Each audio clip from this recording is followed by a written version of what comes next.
and this is Shilika. Today I'm gonna discuss about drug metabolism.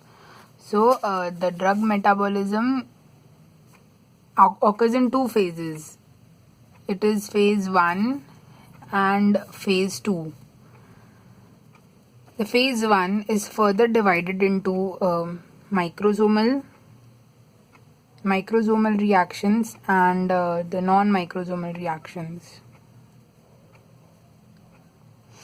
While the phase 2 has conjugation present, so there are various reactions in phase 2, and also there are various reactions in phase 1 non-microsomal. While this microsomal reaction take place with cytochrome P450. So this video is basically aimed to discuss about all the various cytochrome families and which drugs they metabolize. So in a cytochrome family, if I write CYP 1A2, so this CYP1 is its family,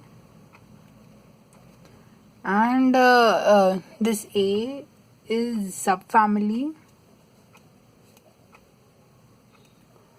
while this 2 is the gene locus, like on chromosome 2. The gene for this cytochrome is present on chromosome 2. So the various cytochrome families and subfamilies and the genes on different loci and various drugs which they metabolize. So far, cytochrome P3A4 is the most common. So let us start with each one of them and try to remember which drugs they metabolize. So the first one is cytochrome P1A2. So the mnemonic for this is 3 T's, like 1, 2, 3, 3 and T. So try to remember these drugs. These are tacrine, theophylline and tamoxifen. These drugs are metabolized by cytochrome P1A2. Another cytochrome is CYP2B6. So I remember this as B6. Okay, so be a chief minister for 6 years. The mnemonic is be a chief minister for 6 years. Usually in my state or in most of the states in India, the duration for as a chief minister of a state is 5 years, but someone wants to extend the chief minister position and they become CM for 6 years. So this is how I remember it. To be a CM for 6 years. C and M, cyclophosphamide, methadone. These are two drugs. The next is CYP2C9. I couldn't think of a better mnemonic for this one, so I just took 9, flipped it around, it became P, and that is how I remember about phenytoin. And while this 2 and C are kinda, you can connect them, like the 2 and the C, they're just drifting apart and connect them by a thread. And that looks like somewhat W, so it becomes warfarin. The another is, for CYP2C9, phenytoin and warfarin. CYP2C19, so pick up these C1 and 9 and write them like that. Write them like this. Sorry for the fumble. Flip this 9 around same as you did here, and along with it take this 1 and flip it around in a mirror image fashion, so they become PI, that is proton pump inhibitors. Usually you write PPI for them, but you can also remember it by PIs. Then you again use this 1 with the C and write it as C1, and it looks like CL, and you can continue the word as clopidogrel. This drug is activated by proton pump inhibitors, hence they are contraindicated if given together.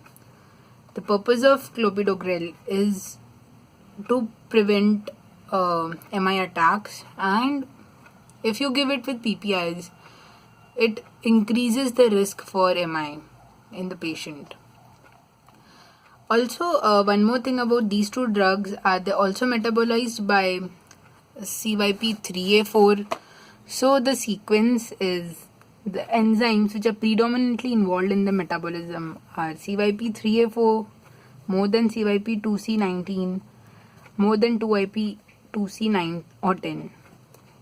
The another class is CYP2D6. So again the 6 can be written as B, and this will help you remember beta blockers. While this D is some psychopath who just pulled a line below this D and made it a P. So this psychopath needs some psychiatric medications. They are tricyclic antidepressants and some antipsychotics. So both atypical as well as typical antipsychotics are metabolized by this substrate, this enzyme. Another one is CYP2E1. So this E helps you remember about the two drugs beginning with E, that is enflurane and ethanol. The another one is CYP3A4, which is the most common enzyme for drug metabolism. That is, more than 50% of the drugs in phase 1 are metabolized by this substrate. So we have learned a lot of drug metabolisms by a lot of cytochrome enzymes, and we're just so confused that we feel like a small kid, just like a chota bacha, and we just tell those cytochromes that please spare us. Okay, so this is the leader cytochrome, and we tell him that CYP3A4, please spare chota bachas. So it becomes C, A, P, S, C, and B. So these are the alphabets for which these drugs start. The first one is calcium channel blockers. Another one is amiodarone. Again, this P is for protease inhibitors. So the most potent protease inhibitor is ritonavir, and the least potent enzyme inducer. Okay, these are the enzyme inhibitors. I'm very sorry. The enzyme inhibitors. So the most potent enzyme inhibitor is ritonavir, and the least potent is saquinavir. These are enzyme inhibitors of CYP3A4. And the crux here is these drugs are not to be combined with rifampicin, as rifampicin is an enzyme inducer. Okay, so where are the possibilities where these two drugs would be used together? That is in patients with HIV, with TB. Okay, so which is a quite common case scenario in today's world. So in this case, if you are using the HIV regimen, ART regimen, which includes protease inhibitors, you should take care that the anti-tubercular regimen, ATT, should not include rifampicin. Instead, you can use another substitute drug for rifampicin, that is rifabutin. So that is for CAP. And then comes S, C, and B. They are statins, cisapride, and benzodiazepines. So this is all about microsomal reactions in phase 1. The other non-microsomal reactions in phase 1, and the some reactions in phase 2. So I'll try to make some other mnemonic for them, but this is it for this video. Thank you. Stay awesome.